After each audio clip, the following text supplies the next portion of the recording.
Queridos irmãos, queridas irmãs, bom dia! Hoje, 1º de março, sábado, estamos na segunda semana da Quaresma, iniciando mais um mês, ainda nesse tempo forte, o tempo da Quaresma, tempo de nos reunirmos em torno da Palavra do Senhor para cada dia meditarmos a cada manhã com aquilo que a Igreja nos oferece e nos traz nas suas leituras. E hoje aqui no Rio de Janeiro nós vamos dar início ao Festival de Jovens, que cada ano nós fazemos no Carnaval. Esse ano nós fizemos na Casa Mãe em Palmas durante o período do Carnaval, mas aqui no Rio de Janeiro vamos fazer nesse final de semana de março. Então, se você ainda não fez a sua inscrição, você que é do Rio ou das redondezas aqui mais próximas, ainda dá tempo de participar conosco.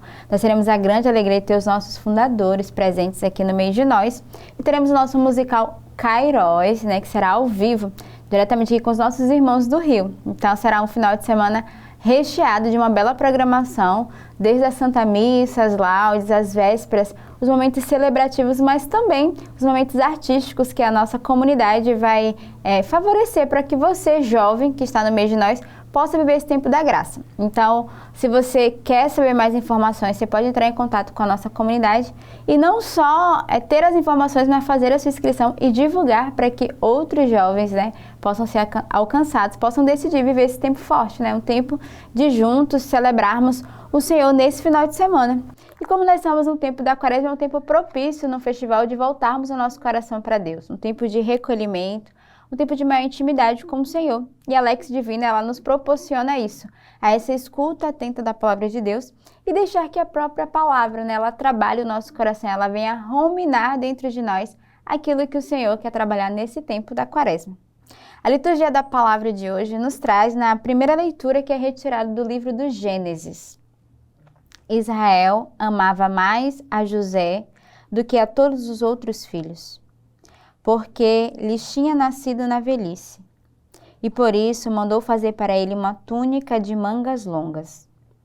Vendo os irmãos que o pai o amava mais do que a todos eles, odiavam-no, e já não lhe podiam falar pacificamente. Ora, como os irmãos de José tinham ido apacentar o rebanho do pai em Siquém, disse Israel a José: teus irmãos devem estar com os rebanhos em Siquém. Vem, vou enviar-te a eles. Partiu, pois, José atrás de seus irmãos e o encontrou-os em Dotaim. Eles, porém, tendo-o visto ao longe, antes que se aproximassem, tramaram a sua morte.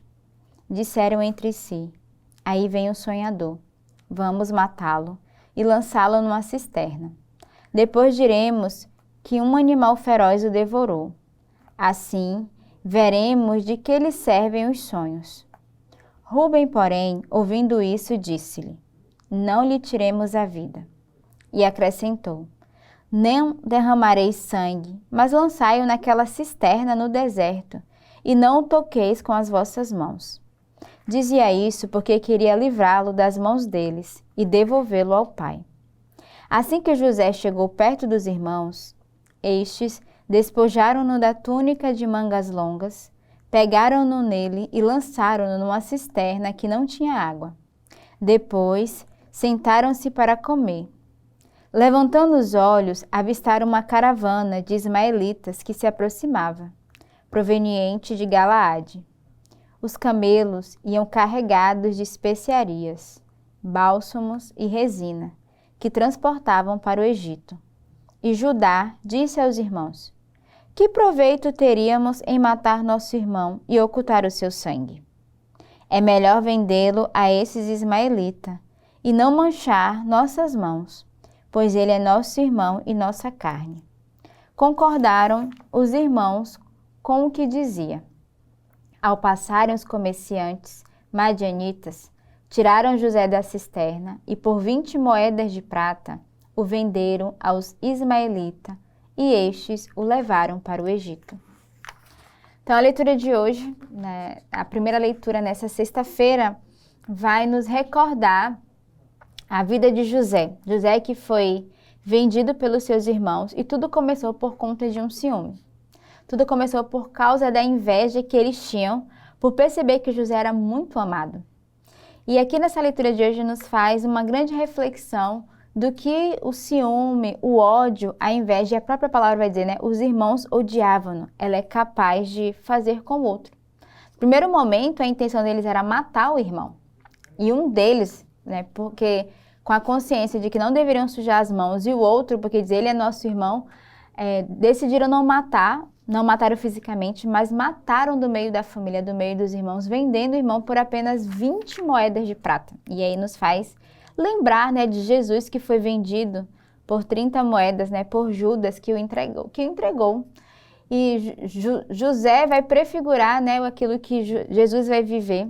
Mas o que mais nos chama a atenção nessa leitura, de fato, é o coração do homem. Quando o coração do homem não é portado, né, da bondade, da misericórdia, da compaixão e da aceitação do outro, nós somos capazes de nos vingarmos, de matarmos o outro, de uma crueldade. Então, neste dia, peçamos ao Senhor a graça que venha tirar de nós todo espírito de ciúme, de inveja, todo ódio que podemos ter quando percebemos que o outro que está ao nosso lado, e aqui eles retratam do irmão, né, nascido da mesma carne, mas podemos ter ciúme e inveja do nosso irmão de comunidade, do nosso colega de trabalho, daquele que eu convivo, que muitas vezes percebemos o quanto é amado e não aceitamos. E quando a gente não aceita passar por esse processo, dentro de nós levanta-se o mal. Então que neste dia, de fato, o Senhor nos dê a graça de pedirmos um coração purificado, né? Purificar, Senhor, o nosso coração para que possamos acolher o outro na sua diferença e acolher a qualidade que o outro tem, e até mesmo se eu me sinto menos amado do que o meu irmão. Mas o Senhor tem uma pedagogia particular com cada um. E hoje o Senhor nos faz refletir e acolher a pedagogia de Deus comigo. A pedagogia que o Senhor realiza comigo é diferente da que o Senhor faz contigo. E por isso nós não devemos comparar. Nós devemos entrar nesse espírito do ódio, da inveja e do ciúme. O salmo de hoje é o Salmo 104. Lembrai sempre as maravilhas do Senhor. Mandou vir, então, a fome sobre a terra e os privou de todo o pão que o sustentava. Um homem enviara à sua frente, José, que foi vendido como escravo. Apertaram os seus pés entre grilhões e amarraram seu pescoço com correntes, até que se cumprisse o que previra. E a palavra do Senhor lhe deu razão. Ordenou então o rei que o libertasse. O soberano das nações mandou soltá-lo. Fez dele o senhor de sua casa e de todos os seus bens o despenseiro. O salmo de hoje vai retratar exatamente a história de José. Vai mostrar esse jovem que foi vendido como escravo, e foi essa experiência que José fez, mas que depois o Senhor devolveu a ele, né, todos os bens, a casa e os seus irmãos. Se nós lermos um pouquinho mais à frente, a gente vai perceber que depois José volta e ele não só encontra o seu pai, mas ele perdoa todos os seus irmãos, e ele de fato vai viver uma mudança, uma virada. E o Salmo vai retratar. Mas o interessante, porque o refrão do Salmo é: lembrai sempre as maravilhas do Senhor.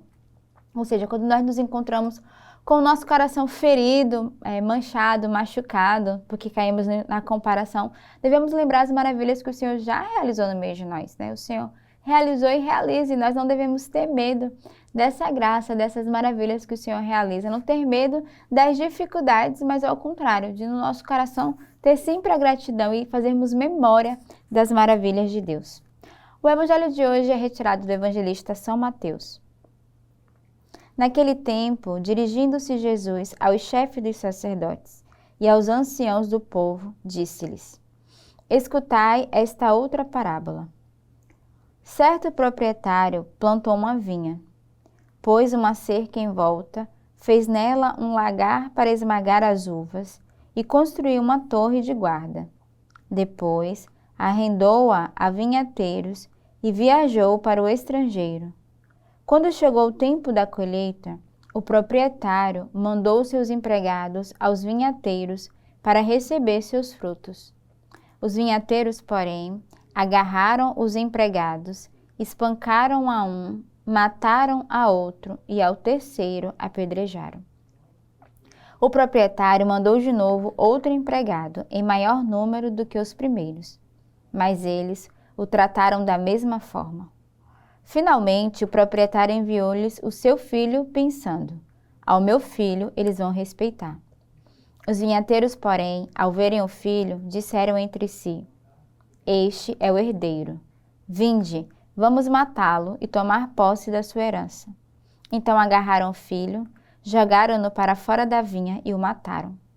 Pois bem, quando o dono da vinha voltar, o que fará com esses vinhateiros? O sumo sacerdote e os anciãos do povo responderam: Com certeza mandará matar de modo violento esses perversos e arrendará a vinha a outros vinhateiros que lhe entregarão os frutos no tempo certo. Então Jesus lhe disse: Vós nunca lestes nas Escrituras? A pedra que os construtores rejeitaram tornou-se a pedra angular. Isto foi feito pelo Senhor e é maravilhoso aos nossos olhos.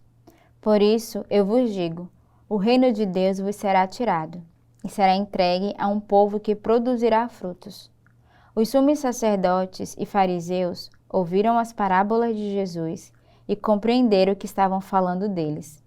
Procuraram prendê-lo, mas ficaram com medo das multidões, pois elas consideravam Jesus um profeta. Então aqui Jesus, na parábola, de forma muito sutil e ao mesmo tempo muito clara, ele vai relatar através dessa parábola do vinhateiro aquilo que eles queriam fazer com o próprio Jesus, né? Vendê-lo, matá-lo, entregá-lo. E ao mesmo tempo ele vai, nesse evangelho, nos lembrar a primeira leitura, né? O coração do homem que é capaz de matar o outro por inveja, por ganância, né? Por ciúme e por tantos pecados más que entram em nosso coração.